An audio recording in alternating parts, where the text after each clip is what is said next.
All right, here we go. We are jumping on a Zoom call with our very good friends, the T&J family. You've seen them on Instagram, TikTok, everywhere, YouTube. What's up, guys? What's up? It's Terrell and Jarius hanging out with us. I mean, you guys, first of all, I got to say on TikTok, I saw that dancing video. I got to say, Terrell killed it on that dance. Sorry, Jarius. Thank you. Everybody always gives him his props like he's just the dancer, but I take it easy on him during TikToks. But in real life, he knows what it is.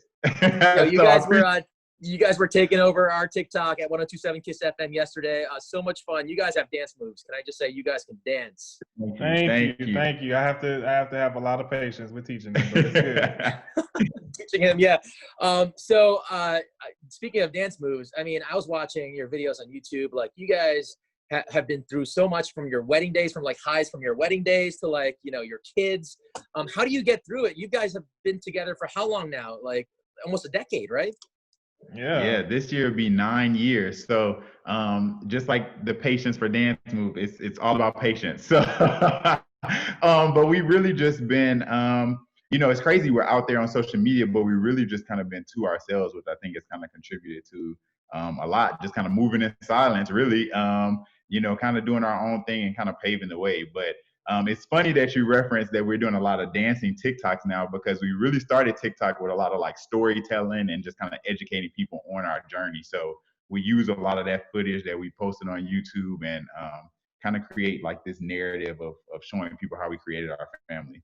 Yeah, I think for me, it's just, man, it's the fans, you know, like the people that show us love and the people that support us and, you know, just letting us know like how we affect their lives and how we impact them, and just seeing like the positivity that we put out in the world and how it's helping to shape the next generation.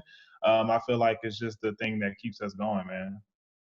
I mean, it's more than just dances. You're absolutely right. And you guys have pretty much mixed that fun with the education and the empowerment for people that are, you know, just like you.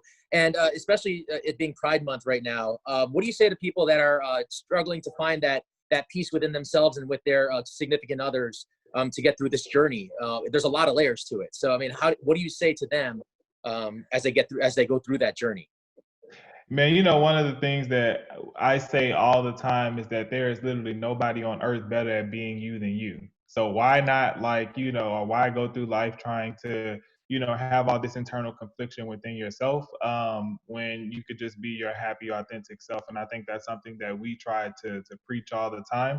But, you know, like it is a lot of layers, like you said. You know, it can be very difficult to assess situations. And I know Terrell and I are very careful about, you know, just making sure that we tell people to, you know, just kind of get the feel of who your family is. Like, you know, don't put yourself in like harmful situations, because we get a lot of people talking to us from like different countries where being gay is illegal. Yeah, we were fortunate enough to have our family support, but not everyone has that, and we acknowledge that. So one thing, you know, like Jarius said, we try to really push is just, you know, do things in your own time at your own wavelength, and you know, don't feel pressured to do it. Our story is our story, and while we hope to inspire others, we know that everyone's journey is going to be different. Yeah, for sure. And I see your family definitely supportive of you guys. You guys had like crawfish the other day. I saw that vlog with the crawfish. It looked really good.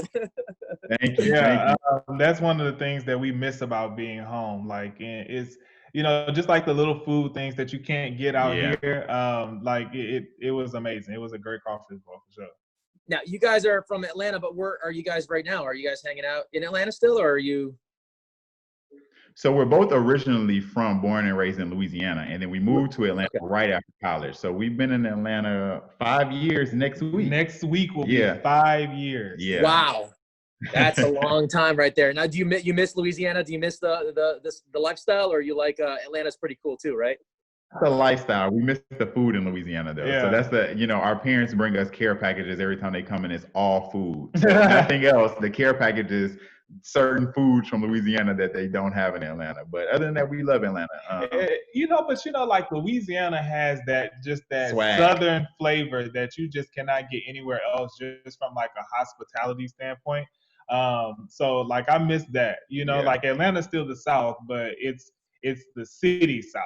Like Yeah. Louisiana is like literally that country home style. Like, you know, you can leave your front door open and nobody gonna bust in, you know, like that type of situation. But also not that it's for you to come out. So Atlanta is that place. Yeah. So we feel more at home here than our actual home, but it still has that Southern hospitality home. Absolutely. Now let's talk about that food for a little bit. Make my mouth water. Talk about some of that Louisiana food, man. Come on, let's go. Some good jambalaya, some etouffee, some gumbo. Yes. Everyone thinks we're from New Orleans, so you know, if you want a dessert side, you get some beignets. You know. No, well, okay. So we're gonna really like put it there. So we eat like some boudin balls, like some like. Have you ever heard of that before? No, I've never heard of it. Talk about it. Oh my. Okay, so see, this is why I feel like we tell people this all the time. In your lifetime, you need to be able to take you a 1-week trip to Louisiana just to experience the food and culture. It is literally unlike any other place I've ever been. It's a talking point for sure. Whenever we meet people, it's always a conversation starter where we're from. Because like I said, they always just assume New Orleans is the only place in Louisiana, just like they Atlanta for Georgia. So everyone thinks we're from New Orleans. Oh, there's more to Louisiana than New Orleans for sure. Right. Now let's talk about your two What's that? Say that one more time. Literally, like New Orleans is this big of a circle, and you got the rest of Louisiana, but everyone literally puts it all together. Of course. Now let's talk about your two beautiful children, Ashton and Aria, right? Oh, they're adorable. Thank you. They're growing like weeds. They're in terrible twos, is what they are. Terrible. 2 years old already. Holy crow. Actually going to be 3. Ashton's going to be 3 in July, and Ari's going to be 3 in September. So definitely been a struggle, especially during quarantine with their little personalities. So the other day we actually had to put them on the Get Along shirt. Put them in a shirt together and make them get along and work together and stuff. I'm like, man, look, I cannot believe it's still crazy like that. We legit have almost 3-year-olds. Like it seemed like they were just born yesterday. Were they asking about what's going on with quarantine at all? Were they like at that point, or they're still too young to know like what's going on with everything in the world? So they're still too young to ask about it, but I feel like we try to do a good job in keeping them entertained. So we actually went out and bought a bounce house for them to just have permanently. So that's something that they just actually do every day. Daddy, let's go jump. Let's go jump. So if it's raining outside, we bring the bounce house inside. And so it's like taking up my whole basement. So they stay engaged. Yeah, I would say that we've done a pretty good job during quarantine because for us, the biggest thing is that we travel a lot with our kids. So we're almost always gone and they're always out exploring new things and experiencing new things. So we didn't want to take that away from them. So we just put them on like a schedule where, you know, they just have planned out days of music time, you know, like TV time with their toys, but like outdoor activities, like, you know, in the front yard and stuff like that too. So we try to keep it. And also TikTok, they're upcoming TikTok stars if you haven't seen. So they know most of the dance moves in some of our TikToks also, which is pretty funny. But yeah, so they get that too. Oh man, we've seen them in your videos. Oh, they're so cute. Now, who's favorite? Ashton and Aria's. Who's favorite? Who's the favorite? Oh, that's tough. That is tough right now. I feel like every parent goes through like their stages of back and forth favorites. But I feel like right now they're pretty even. I think. Wait, their favorites or our favorites? Well, you won't hurt their feelings if you say your favorites, but their favorites. Who are your favorite? Like who's Ashton's favorite? Who's Aria's favorite? Oh, Ashton is definitely for Terrell, and Aria is like definitely Dad's princess. Wait, say that one more time. We lost that connection real quick. Say that one more time. I was saying, Ashton is definitely Daddy's favorite. Yeah. Like he is spoiled behind Terrell, like right. Aria too. And Aria, yeah. Aria is definitely Dad's princess. That is my only because he does her hair. So that's their little bond there. But I'm their favorite. So you do some good hair for not having any, right? Wait a minute. Wait now. It's gonna be the captain in the next TikTok. I kid you not. We're gonna say, how do I do hair with none at all? Hey, look, I can still, I still got a little edge to slay, I got it. I see you.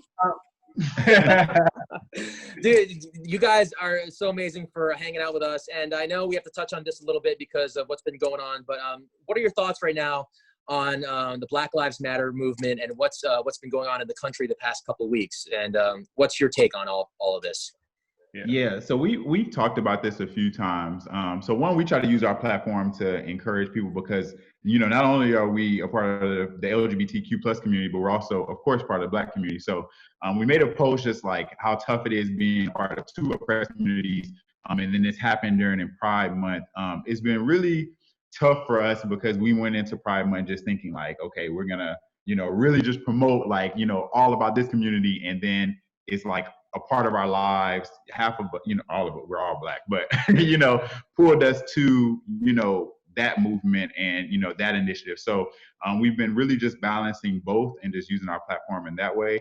The scariest part for us, I think, is that because we do have two, little Black kids, that we want to do what we can now to make sure that that's not the same when they're older and that we can kind of break that cycle now. I think that it's really tough having a conversation with, or thinking of having a conversation with toddlers as they get older about, police brutality and things that can happen to them by just playing outside. So I would say that's probably been the toughest part for me. Yeah, I think for me, it's just like the tough part has been just being able to witness the pain of like our people and just seeing, there's just so much stuff that has come out and resources that we didn't know about or weren't privy to that really just show exactly what's been going on in our country. I feel like the blessing in these situations, in a sense, is that we've all come together and we are unified, and we're really bringing about some change. Like there's just been so much, even now. Like I think Minneapolis is like the police is being defunded now. Like it just really speaks to just how powerful we are as a people together, as opposed to being separated. And one thing we've been doing with our platform is just encouraging all of our fans and followers just to, no matter if you have one follower or whether you have 1 million followers, like using your voice is going to have a positive impact during this situation. And to go vote.